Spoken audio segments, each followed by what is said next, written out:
Shalom. Devosi Hakim-Hakim 18 ayat yang ke-18 sampai 20, demikian firman Tuhan.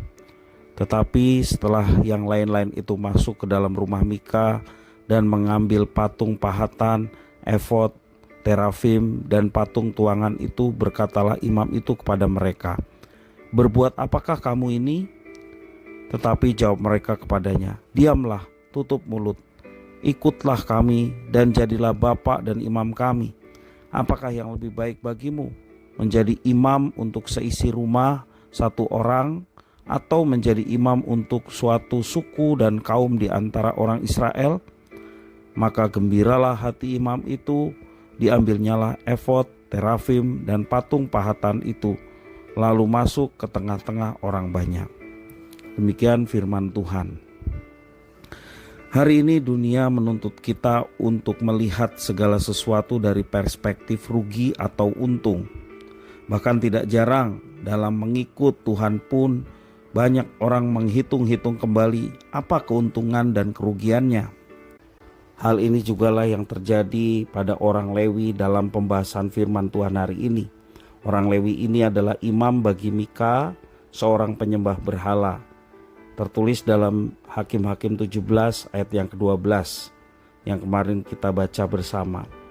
Dengan berani ia mengatasnamakan Tuhan Allah dalam menyampaikan nubuat kepada Bani Dan, padahal Tuhan Allah tidak menyatakan apapun kepadanya.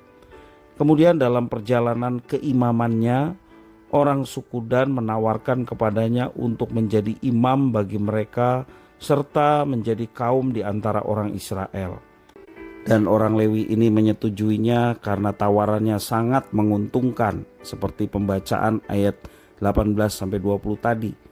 Ia pun meninggalkan Mika dan membawa jarahan efod, terafim dan patung pahatan milik Mika serta mengikut suku Dan.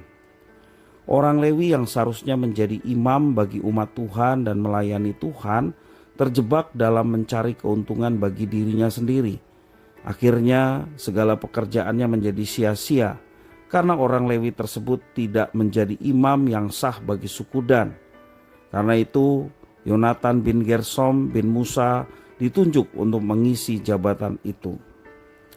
Anak-anak Tuhan pada zaman sekarang ini juga tidak jarang bertindak seperti orang Lewi dalam teks firman Tuhan hari ini. Banyak orang Kristen datang ke gereja hanya menginginkan berkat Tuhan saja. Selama menguntungkan, mereka mau pergi ke gereja. Namun begitu resiko kerugian muncul, mereka mulai menghilang dari gereja. Tidak jarang orang Kristen melayani juga hanya untuk aktualisasi diri dan popularitas. Seperti yang Tuhan Yesus ajarkan kepada kita, bahwa mengikut Tuhan membuat kita harus menyangkal diri dan tidak melihat kepercayaan kepada Tuhan dalam kacamata rugi atau untung. Kita harus menjadi orang Kristen yang percaya kepada Tuhan secara tulus. Bagi kita, Tuhan adalah satu-satunya Allah serta pusat pelayanan kita.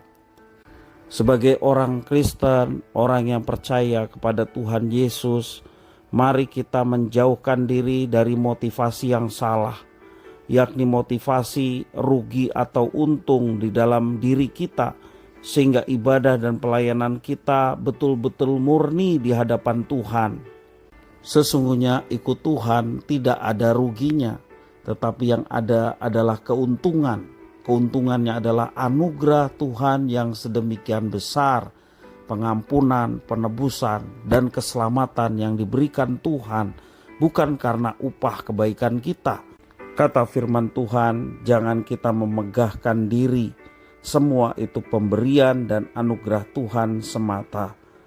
Mari kita bersyukur untuk setiap kebaikan Tuhan yang sungguh nyata kita alami. Dan itulah keuntungan yang Tuhan berikan kepada kita. Dan ketika keuntungan itu sungguh kita alami dan menjadi berkat Tuhan yang begitu besar, kita merespon semuanya itu dengan hidup melayani Tuhan sesuai dengan panggilan Tuhan kepada kita semua. Mari kita melayani Tuhan dengan sungguh-sungguh, dengan tulus ikhlas, sebab Tuhan menyertai dan memberkati setiap anak-anaknya yang dengan tulus ikhlas melayani Tuhan. Tuhan Yesus memberkati.